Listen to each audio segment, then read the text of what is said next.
Celebrity cricket league 2026 ആദ്യ മത്സര വിജയത്തിന്റെ പശ്ചാത്തലത്തിൽ ഫൈനൽ വിജയ പ്രതീക്ഷയുമായി കേരള സ്ട്രൈക്കേഴ്സ്. ആദ്യ മത്സരത്തിൽ മുംബൈ ഹീറോസിനെയാണ് ടീം പരാജയപ്പെടുത്തിയത്.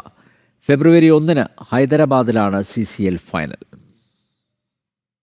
ജനുവരി 18 വിശാഖപട്ടണത്തെ അന്താരാഷ്ട്ര ക്രിക്കറ്റ് സ്റ്റേഡിയത്തിൽ നടന്ന ഉദ്ഘാടന മത്സരത്തിൽ ഫീൽഡിംഗ് തെരഞ്ഞെടുത്ത കേരള സ്ട്രൈക്കേഴ്സ് മുംബൈ ഹീറോസിനെ 191 റൺസ് എന്ന സ്കോറിൽ ഒതുക്കിയാണ് വിജയത്തിലേക്ക് എത്തിയത്.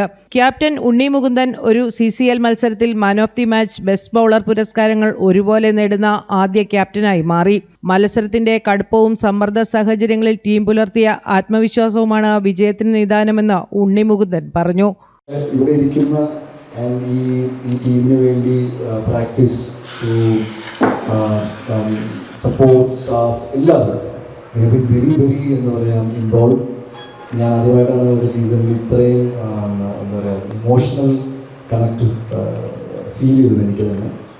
നോട്ട് ദാറ്റ് ഇതിന് മുന്നേ ഉണ്ടായിരുന്നില്ല എന്നല്ല, ഇറ്റ്സ് എ വൈബ് ഞാൻ മനസ്സിലാക്കുന്നു. കൂട്ടായ പരിശ്രമവും അച്ചടക്കവും ടീമിനുള്ളിലെ ശക്തമായ ഐക്യവുമാണ് വിജയത്തിന് കാരണമെന്നും നേതൃത്വം ചൂണ്ടിക്കാട്ടി.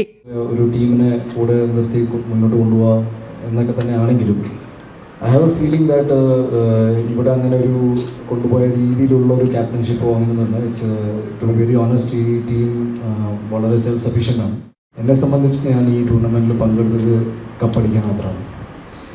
അപ്പോൾ ജനുവരി 23 ബംഗാൾ ടൈഗേഴ്സിനെയും ജനുവരി 24 ചെന്നൈ കിങ്സിനെയും കേരള സ്ട്രൈക്കേഴ്സ് നേരിടും. ഫെബ്രുവരി 1 ഹൈദരാബാദിൽ നടക്കുന്ന ഫൈനലിലും വിജയം കൈവരിക്കാനാകുമെന്ന പ്രതീക്ഷയിലാണ് ടീം. നടൻ മോഹൻലാൽ ഉൾപ്പെടെ ഓണർമാരായ കേരള സ്ട്രൈക്കേഴ്സ് സിനിമയും ക്രിക്കറ്റും ഒന്നിക്കുന്ന കേരളത്തിന്റെ ആവേശം ദേശീയതലത്തിൽ അവതരിപ്പിക്കുകയാണ് ലക്ഷ്യമെന്നും നേതൃത്വം വ്യക്തമാക്കി. ജനം, കൊച്ചി.